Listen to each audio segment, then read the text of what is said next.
Okay, Dusty, who else do we have? We have Norm from Miami, Florida. Norm, what's Hello, your question? Chris, my question is, I was talking to a good friend of mine who's a Jewish scholar, and we were just discussing, why does Israel allow Hamas to live so close to them in Gaza? Why are they still allowing that to happen? It's not under their control. They have certain control over the territory, but they don't have complete control. And Hamas is a part of a poison element that you see in a lot of oppressed societies. The hope is that Hezbollah, which is much more organized, has a lot more power within Lebanon than Hamas does in Palestine. Hopefully, Hezbollah doesn't want to lose what it has, which it will, if it creates this kind of second front in the war. But Hamas is just a symptom of a disease that you have of oppression and poverty that is real and has to be addressed. The suffering is real in Palestine. It's just how Hamas is harnessing it and taking advantage of it is as toxic as anything else. Dusty. We're going to go to Thomas from Winnemucca, Nevada, and I'm sure I said that wrong. Thomas, what's your question? Yes. I understand, the horror of Hamas and all that, and I'm not debating it.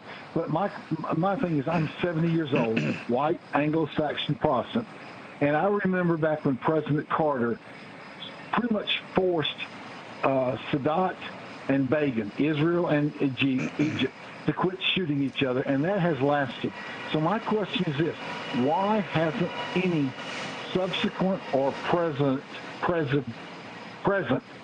administration pretty much forced Israel and the Palestinian people to sit down and say enough is enough and work out some kind of livable, non-aggressive agreement that they can all live with? You got to be careful about the desire for a simple solution in a complex situation. This is generations long as a problem. And I would just suggest to you this.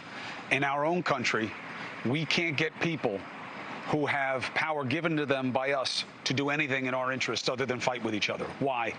Because the tension works for their retention of power. You see what we're dealing with in America over nothing that distracts us from our real problems. Imagine when it's about land and blood and existential threats. How hard it is to get people to move in any direction other than what they see as their own personal advantage. Dusty. Okay, this is our last caller, and her name is Suzanne from East Freedom, Pennsylvania. Okay, hi, Chris. Hi, what's your question?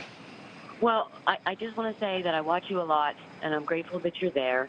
And I think of you as more of a news teacher or an educator, and I value that. You add so much value to this job and this position, and I just want you to know I'm just grateful for that. I've watched you more now than ever before.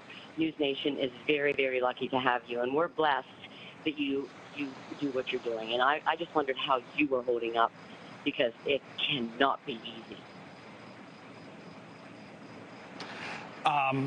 Look, that's a very generous assessment. A lot of people are doing the exact same job. They're doing it better. They've done it longer, and they put themselves in harm's way as a natural part of their profession. I'm just stating what's obvious here and trying to stay very steady about what we know and what we don't know and what we show, and letting you make the decisions, okay? We're very fortunate to be able to do the job there, but for the grace, these could be my kids. And that's the connection for me, the same as it is for you. There are Americans involved here, and they matter, and their interests should be served. And that's what this job is, and that's why I'm doing it. And I believe this situation is worth the risk that this presents to me. And everybody on the job makes the same determination, and our families are often not happy with it. When we went off the air before, it scares people at home, and I hate that. There's so much fear. There's so much pain. I wish there was more that we could do. But having you understand it so that you can make your own judgments and your own determinations is the only thing I can think to do right now. But my heart breaks just like yours does. This is almost unbelievably painful. Almost unbelievably painful. Hey, thank you for watching. please go to newsnationnow.com, newsnationnow.com, and you can find NewsNation on your television provider. And don't forget to click the red subscribe button down below. Then you will get more of NewsNation's fact-driven coverage.